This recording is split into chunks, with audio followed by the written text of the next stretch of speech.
आज हम जानेंगे भगवान महावीर का अंतिम प्रवचन का पहला अध्याय एक कथा के माध्यम से, जिसमें भगवान बताते हैं कि अयोग्य अविनीत लोगों की संगति अगर हमें गृहस्थ जीवन में मिल जाती है तब भी बेड़ा गर्क हो जाता है, और अगर साधु जीवन में किसी गुरु को अयोग्य शिष्य मिल जाता है तब तो उस गुरु की दुर्गति कोई नहीं टाल सकता।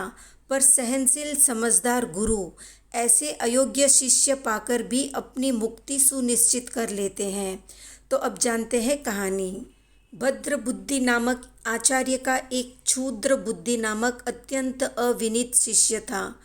गुरु उसे बार बार विनयपूर्वक सन्मार्ग पर चलने की प्रेरणा देते, पर वो उदंड और ढीठ होकर सुन लेता। गुरु की शिक्षा उसे अग्नि की ज्वाला के समान दुखदायी लगती थी। व्रत पालन उसे विषपान के समान लगता था, तपस्या तलवार की धार के समान, और स्वाध्याय कर्ण छेदक सलाई के समान तथा संयम यम दंड के समान कष्टकर प्रतीत होता था। आहार विहार और व्यवहार में वो सदा गुरु को दुखित किया करता था।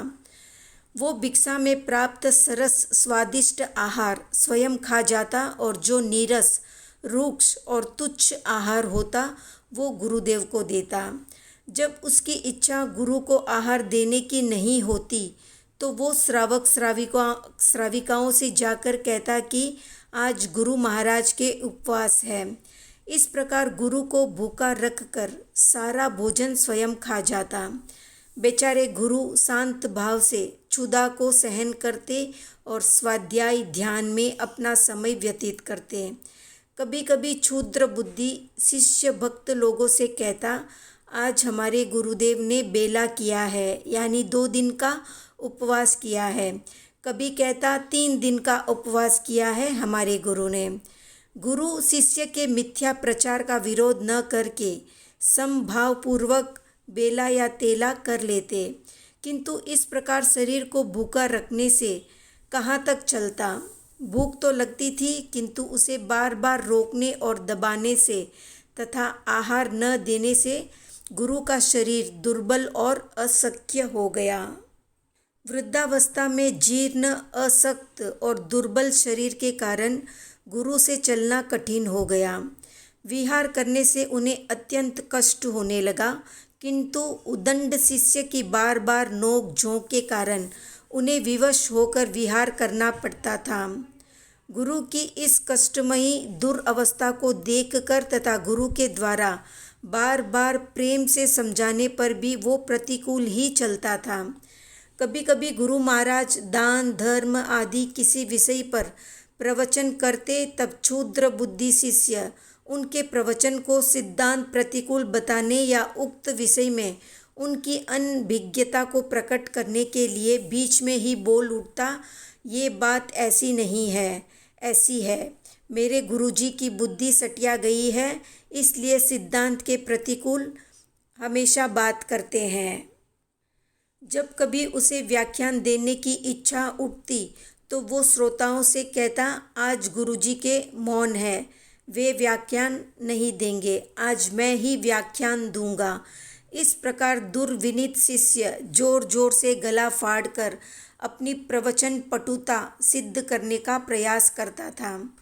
क्षुद्र बुद्धि शिष्य का इस प्रकार का प्रतिकूल एवं स्वच्छंद आचरण देखकर गुरु मन ही मन सोचने लगते, कितनी बड़ी अज्ञानता है इस दुर्बुद्धि शिष्य की। जब देखो तब अकारण ही क्रोध कर बैठता है, आवेश में आकर जैसे तैसे बोलने लगता है, और तो और लोगों के सामने मेरे विषय में उल्टी सीधी बातें करता है। समझाने पर मानता नहीं है, बल्कि सामने बोलकर मेरी अवज्ञा करता है।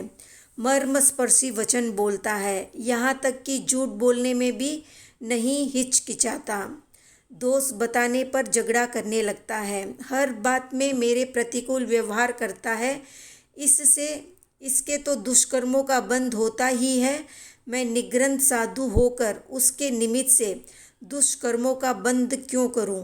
मेरे ही किन्हीं पूर्वकृत अशुभ कर्मों का फल है, जिसके कारण मुझे इस प्रकार के प्रतिकूल शिष्य का संयोग मिला है। मुझे प्रतिकूल संयोग में मध्यस्थ भाव या समत्व भाव रखना ही होगा, जिससे पूर्वकृत अशुभ कर्मों का क्षय हो सके और नए अशुभ कर्मों का बंध न हो। ये सोचकर क्षमाशील गुरुदेव माध्यस्थ एवं समत्व के साथ दुर्मति शिष्य द्वारा दिए जाने वाले दुखों को सहन करते थे। एक बार गुरु को जोर की भूख लगी। उन्होंने क्षुद्र बुद्धि शिष्य को आहार लाने के लिए भेजने का विचार किया, किंतु क्षुद्र बुद्धि ने गुरु महाराज आज्ञा दे उससे पूर्व ही गुरु महाराज को मारने के अभिप्राय से चतुर्विद संघ के समक्ष ऐसी घोषणा कर दी कि वृद्धावस्था के कारण अपनी शारीरिक स्थिति अत्यंत अशक्त और दुर्बल जानकर गुरु महाराज ने यावत जीवन अनशन व्रत यानी संलेखना संतारा अंगीकार कर लिया है। चतुर्विद संघ ने जब ये सुना तो खलबली मच गई। संघ के अग्रगण्य श्रावक श्राविकागण आचार्य श्री की सेवा में उपस्थित होकर कहने लगे कि गुरुदेव, आपको धन्यवाद है कि आपने अनशन अंगीकार कर लिया है। आप जैसे जिन शासन का उद्योत करने वाले ज्योतिर्धरों से ही धर्म की प्रभावना होती है। इस तरह से उन्होंने गुरु का गुणगान किया। चतुर्विद संघ के ऐसे वचन सुनकर आचार्य श्री मन ही मन समझ गए कि ये सब क्षुद्र बुद्धि शिष्य की करतूत है। यदि मैं इसका प्रतिवाद करके अपनी भूल प्रकट करता हूँ और इसे शिष्य द्वारा किया गया झूठा प्रपंच बताता हूँ तो जिन शासन की अवहेलना, लघुता और बदनामी होगी। साथ ही वस्तु तत्व से अनभिज्ञ लोग मेरी निंदा करेंगे। इसलिए अच्छा यही होगा कि मैं आजीवन अनशन अंगीकार कर लूँ और अनायास ही प्राप्त हुए कर्म काटने के अवसर को न चूकूँ। इस प्रकार दूरदर्शिता पूर्वक विचार करके आचार्य श्री ने समाधि भाव धारण करके परिणामों की अतिशय विशुद्धि एवं वृद्धि के साथ विधि पूर्वक यावत जीवन अनशन व्रत ग्रहण कर लिया। समभाव एवं समाधि भाव की उत्कट धारा के कारण वे कषाय और मोह का क्षय करके चपक श्रेणी पर आरूढ़ हो गए, जिससे चार घाती कर्मों के क्षय होते ही उन्हें केवल ज्ञान प्रकट हो गया। वीतराग केवली आचार्य तत्पश्चात शेष चार अघाती कर्मों को भी यथाशीघ्र क्षय करके सिद्ध बुद्ध मुक्त हो गए। देवों ने आचार्य भद्र बुद्धि के केवल ज्ञान प्राप्ति का महोत्सव मनाया। आचार्य श्री का जय घोष भी किया। देवों ने क्षुद्र बुद्धि शिष्य द्वारा आचार्य श्री के प्रतिकूल, त्रासदायक एवं अविनीतता के आचरण जानकर संघ के समक्ष उसका सारा कच्चा चिट्ठा खोल दिया। संघ ने क्षुद्र बुद्धि को संघ बहिष्कृत कर दिया। सर्वत्र निंदा पात्र क्षुद्र बुद्धि अपने प्रतिकूल आचरण एवं अविनीत स्वभाव के कारण रोग शोक से पीड़ित हुआ और मरकर नरक आदि दुर्गति का अधिकारी बना। तो गुरु के प्रतिकूल आचरण करने वाले अविनीत क्षुद्र बुद्धि के नारकीय जीवन से प्रेरणा लेकर आत्मार्थी साधक को अविनय का त्याग कर विनीत बनना चाहिए। तो इस तरह से एक अयोग्य शिष्य की करतूतों के कारण समताधारी आचार्य को केवल ज्ञान प्राप्त हुआ और वे सिद्ध बुद्ध मुक्त हो गए। आज का प्रश्न है कि तीर्थंकर के प्रतिनिधि कौन होते हैं, कमेंट में बताएं। वीडियो पसंद आया तो लाइक, शेयर, सब्सक्राइब करें।